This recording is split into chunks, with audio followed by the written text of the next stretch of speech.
पंजाब के मुख्यमंत्री भगवंत सिंह मान आज प्रेस कॉन्फ्रेंस करेंगे। सीएम मान कानून व्यवस्था समेत कई मुद्दों पर जानकारी देंगे। पंजाब के डीजीपी गौरव यादव भी शामिल होंगे। सुबह 10:30 बजे चंडीगढ़ में मुख्यमंत्री आवास पर मीटिंग को संबोधित करेंगे।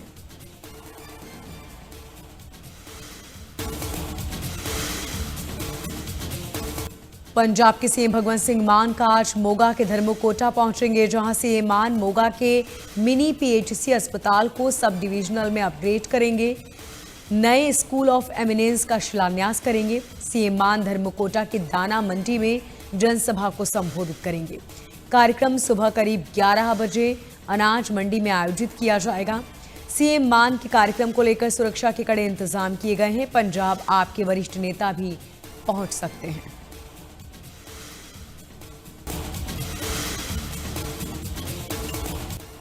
लुधियाना में टाटा ने देश का पहला ग्रीन स्टील प्लांट स्थापित किया, जिसका उद्घाटन पंजाब के मुख्यमंत्री भगवंत सिंह मान ने किया। ये प्लांट 3,200 करोड़ रुपए की लागत से तैयार किया गया और इसकी वार्षिक उत्पादन क्षमता 0.75 मिलियन टन है। इस प्लांट में अत्याधुनिक इलेक्ट्रिक आर्क तकनीक का उपयोग किया गया है।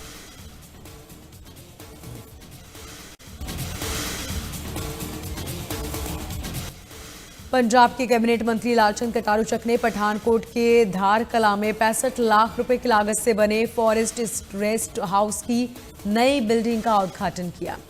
उन्होंने कहा कि प्राकृतिक सुंदरता से घिरा ये रेस्ट हाउस पर्यटकों को आकर्षित करेगा। क्षेत्र में पर्यटन गतिविधियों में इजाफा होगा। उन्होंने कहा कि इससे स्थानीय अर्थव्यवस्था को भी मजबूती मिलेगी।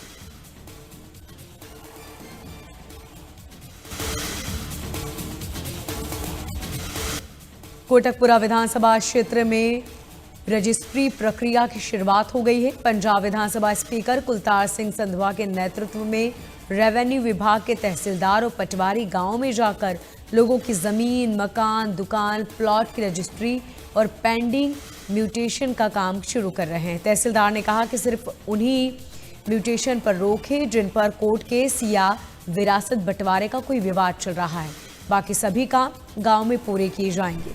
ग्रामीणों ने इस पहल की तारीफ करते हुए कहा कि अब शहर के सरकारी कार्यालयों का दबाव नहीं झेलना पड़ेगा और समय और रुपए दोनों की बचत होगी।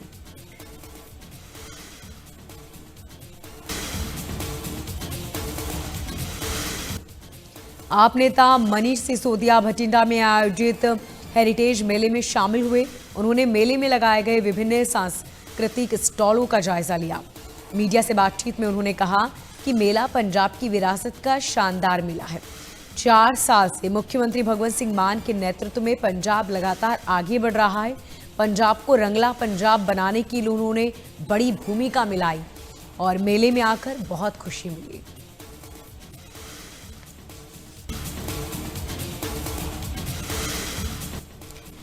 जालंधर के भार्गव कैंप में महिला और एसआई के बीच कथित मारपीट को लेकर पंजाब राज्य महिला आयोग ने संज्ञान लिया। आयोग ने संबंधित अधिकारियों को नोटिस जारी कर रिपोर्ट मांगी। आयोग ने ये कार्रवाई सोशल मीडिया पर वायरल वीडियो के आधार पर की। साथ ही आयोग ने एक्ट 2001 के तहत अपने अधिकारों का इस्तेमाल करते हुए प्रशासन को निष्पक्ष जांच कराने के आदेश दिए।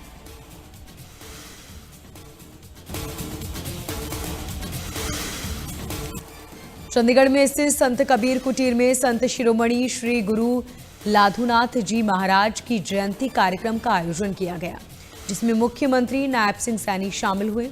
सीएम श्री गुरु लाधुनाथ जी को नमन करते हुए कहा कि उनका जीवन हम सबके लिए प्रेरणा का स्रोत रहा है। उनकी शिक्षाएं पूरे समाज की धरोहर है।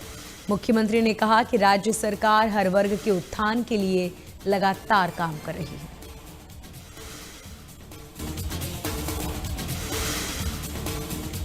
कुरुक्षेत्र में शौर्य दिवस के अवसर पर कार्यक्रम का आयोजन किया जाएगा, जिसमें कैबिनेट मंत्री कृष्ण कुमार बेदी शामिल हुए।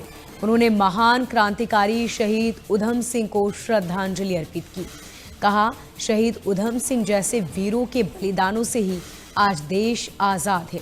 युवाओं को उनके आदर्शों से प्रेरणा लेनी चाहिए। कैबिनेट मंत्री ने हरियाणा शहीद उधम सिंह कमेटी को 15 लाख रुपए की अनुदान राशि देने की घोषणा की।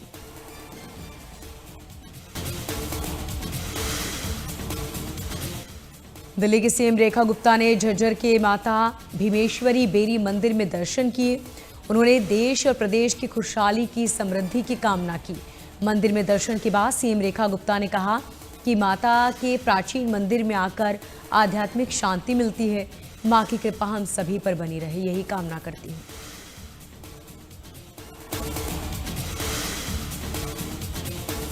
कुरुक्षेत्र में कैबिनेट मंत्री डॉक्टर अरविंद शर्मा ने भगवान परशुराम चौक का लोकार्पण किया। भगवान परशुराम की भव्य प्रतिमा शंख के ऊपर स्थापित की गई। मंत्री ने युवाओं के आदर्श से प्रेरित होने की बात कही है। साथ ही राज्यसभा चुनाव में कांग्रेस के आरोपों का जवाब देते हुए कहा कि वोटिंग पूरी तरह ओपन थी, जिसमें कोई भी गुपचुप प्रोसेस नहीं थी।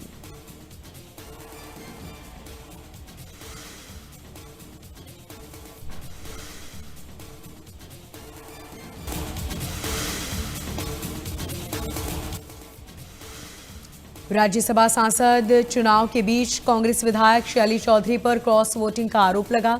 इस पूरे मामले पर अपनी प्रतिक्रिया देते हुए विधायक ने कहा कि उन्होंने कांग्रेस को ही वोट दिया है, लेकिन कुछ लोगों को बचाया जा रहा है, उन्हें टारगेट किया जा रहा है। पार्टी ने उन्हें नोटिस भेजा है और 1 हफ्ते का समय दिया है।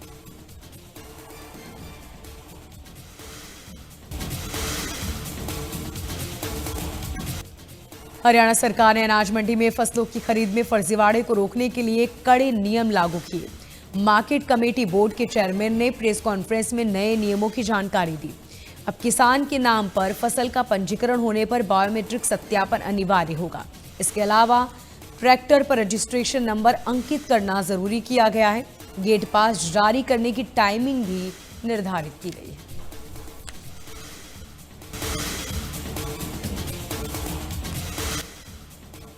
फरीदाबाद के सिविल अस्पताल में कैबिनेट मंत्री विपुल गोयल ने अत्याधुनिक सुविधाओं से लैस हार्ट सेंटर का उद्घाटन किया।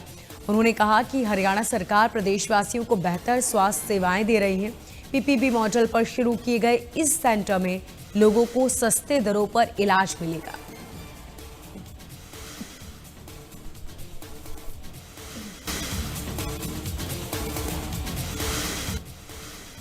सोनीपत में सफाई कर्मचारियों ने कॉन्ट्रैक्ट के खिलाफ वेतन न मिलने पर धरना शुरू कर दिया, जिससे शहर में जगह जगह कूड़े के ढेर लग गए। कर्मचारियों ने कहा कि वेतन और पीएफ न मिलने की वजह से काम नहीं कर पा रहे हैं।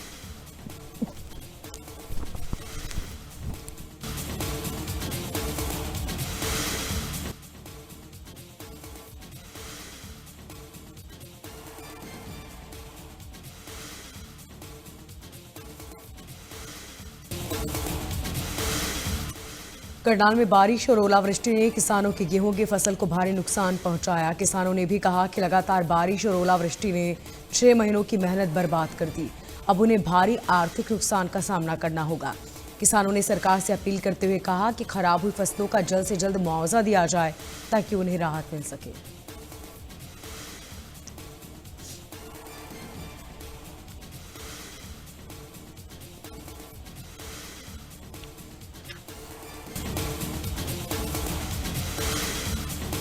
अंतर्राष्ट्रीय वन दिवस के अवसर पर लखनऊ के इंदिरा गांधी प्रतिष्ठान में राष्ट्रीय वानिकी संवाद का आयोजन किया गया। ये कार्यक्रम का शुभारंभ सुबह 10 बजे मुख्यमंत्री योगी आदित्यनाथ द्वारा किया जाएगा, जिसमें देश भर से तमाम वरिष्ठ वन अधिकारी शामिल होंगे।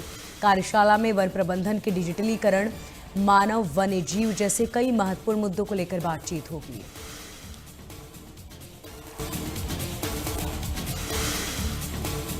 यूपी में शुक्रवार को अचानक मौसम बिगड़ गया। लखनऊ और अयोध्या में ओले गिरे, कई जिलों में तेज बारिश और आंधी आई। प्रयागराज, मथुरा, कानपुर, नोएडा, आगरा समेत 25 जिलों में बारिश हुई। मौसम विभाग के मुताबिक पश्चिमी विक्षोभ की वजह से मौसम में बदलाव आया। 2 दिन मौसम बिगड़ा होगा।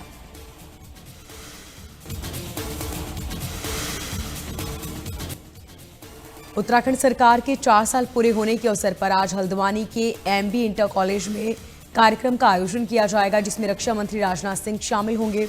मुख्यमंत्री पुष्कर सिंह धामी ने कार्यक्रम की तैयारियों का जायजा लिया, अधिकारियों को सुरक्षा के इंतजाम के निर्देश दिए। मुख्यमंत्री ने कहा कि सरकार ने 4 साल में ऐतिहासिक काम किए। रक्षा मंत्री इस कार्यक्रम में शामिल होंगे तो नई ऊर्जा मिलेगी।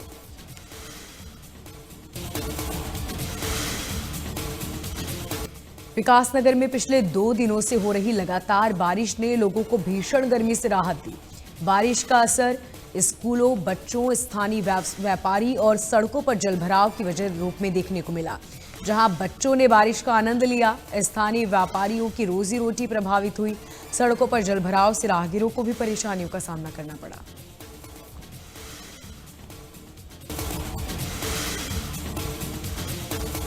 सुप्रीम कोर्ट के निर्देश पर हल्द्वानी में रेलवे अतिक्रमण वाले क्षेत्र में पीएम आवास योजना के तहत शिविर लगाए गए।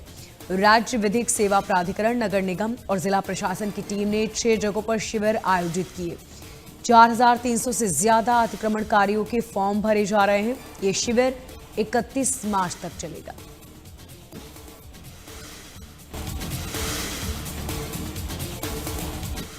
चैत्र नवरात्रि के चौथे दिन दिल्ली के झंडेवालान मंदिर में मां दुर्गा की आरती की गई। प्रथम आरती के लिए भक्त सुबह से ही लाइनों में लगे नजर आए। आज के दिन देवी दुर्गा के स्वरूप माता कुष्मांडा के रूप की पूजा होती है। मंदिरों में आए भक्तों ने नवरात्रि को लेकर खुशी जाहिर की। श्रद्धालुओं के लिए मंदिर में बेहतर इंतजाम किए गए।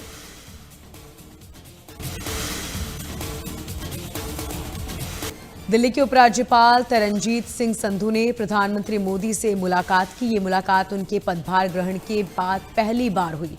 उन्होंने प्रधानमंत्री से देश के विकास और प्रशासनिक मुद्दों को लेकर बातचीत की।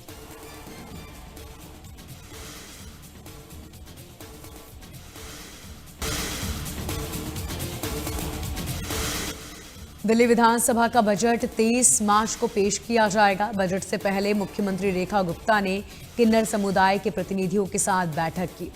बैठक में सीएम रेखा गुप्ता ने किन्नर समुदाय के लोगों से बजट से जुड़े महत्वपूर्ण सुझाव मांगे। साथ ही रोजगार, स्वास्थ्य, आवास, बुनियादी सुविधाओं को लेकर चर्चा की गई।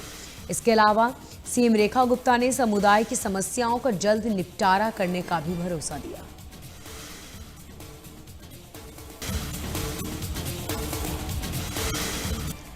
दिल्ली पुलिस की स्पेशल सेल ने बड़ी कार्रवाई करते हुए बिश्नोई और रोहित गोदारा गैंग की शार्प शूटर कर्मवीर उर्फ काजू को राजस्थान से गिरफ्तार किया। आरोपी कोटपुतली के होटल में फर्जी पासपोर्ट के जरिए देश छोड़ने की फिराक में था। दिल्ली पुलिस ने प्रेस रिलीज में बताया कि आरोपी के कब्जे से फर्जी पासपोर्ट, वोटर आईडी, 2 आधार कार्ड बरामद किए गए। शूटर पर 15 से ज्यादा आपराधिक मामले दर्ज हैं।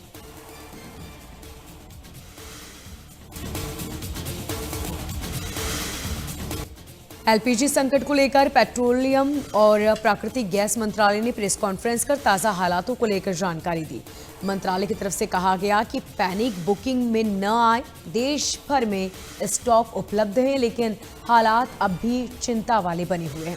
पेट्रोलियम मंत्रालय की ज्वाइंट सेक्रेटरी सुजाता शर्मा ने कहा कि 19 मार्च को करीब 55 लाख सिलेंडर की बुकिंग हुई। करीब 7,500 उपभोक्ता एलपीजी से पीएनजी में शिफ्ट हुए।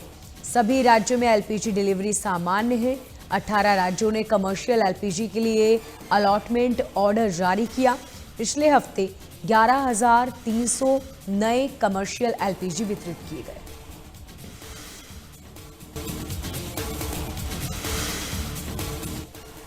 भारत में सरकारी तेल कंपनियों ने स्पीड और पावर जैसे प्रीमियम पेट्रोल की कीमतों में इजाफा किया।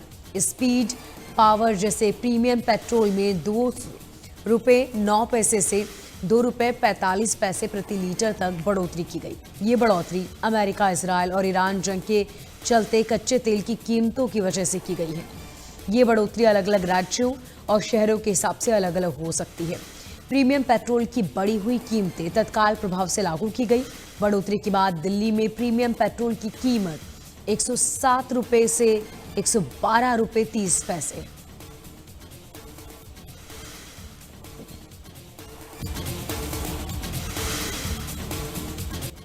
केंद्र सरकार ने ऑनलाइन जुआ और सट्टेबाजी के खिलाफ बड़ी कार्रवाई की और 300 वेबसाइट और एप्लीकेशन पर रोक लगा दी। जानकारी के मुताबिक अब तक कुल 8,400 ऐसे प्लेटफॉर्म पर रोक लगाई जा चुकी है और ऐसी वेबसाइट पर जो गेमिंग एक्ट के बिल्कुल खिलाफ है उन्हें ब्लॉक किया गया है। बताया जा रहा है कि जिन प्लेटफॉर्म पर कार्रवाई की गई वे प्रमुख रूप से इलीगल थे। इनके जरिए बड़े स्तर पर अवैध लेन देन और जुए का काम चल रहा था।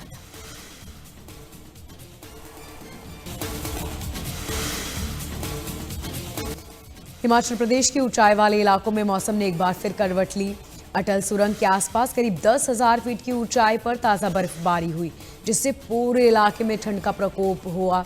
बर्फबारी के चलते यातायात प्रभावित हुआ। हालात को देखते हुए प्रशासन ने सुरक्षा के कड़े इंतजाम किए।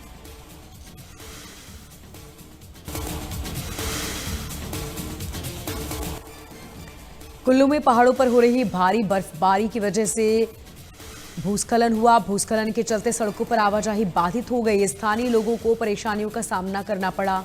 इसी कड़ी में एडीसी अश्विनी कुमार ने कहा कि भूस्खलन में बड़े पत्थर सड़क पर गिर गए थे। सभी विभागों के अधिकारी पहुंचे, सड़क का निरीक्षण किया। निरीक्षण करने के बाद सड़क को आम जन के लिए फिर से सुचारू कर दिया गया है। आम जन से अपील है कि जरूरत पड़ने पर ही अपने घरों से बाहर निकलें और सावधानी बरतें।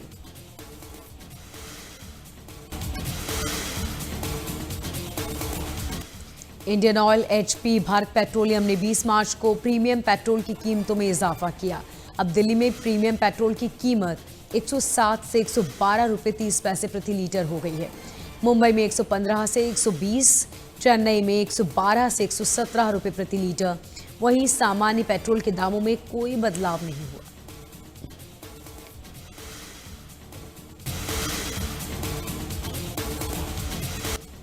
अमेरिका, इजरायल और ईरान के बीच कई दिनों से चल रही जंग ने पूरी दुनिया में अब डर का साया है। इजरायल और अमेरिका के भीषण हमले अब ईरान के लिए बुरी खबर बनते जा रहे हैं। अब ईरान के आईआरजीसी प्रवक्ता जनरल अली मोहम्मद नैनी की हवाई हमले में मौत हो गई है। आईआरजीसी ने एक बयान जारी कर उनकी मौत की पुष्टि की।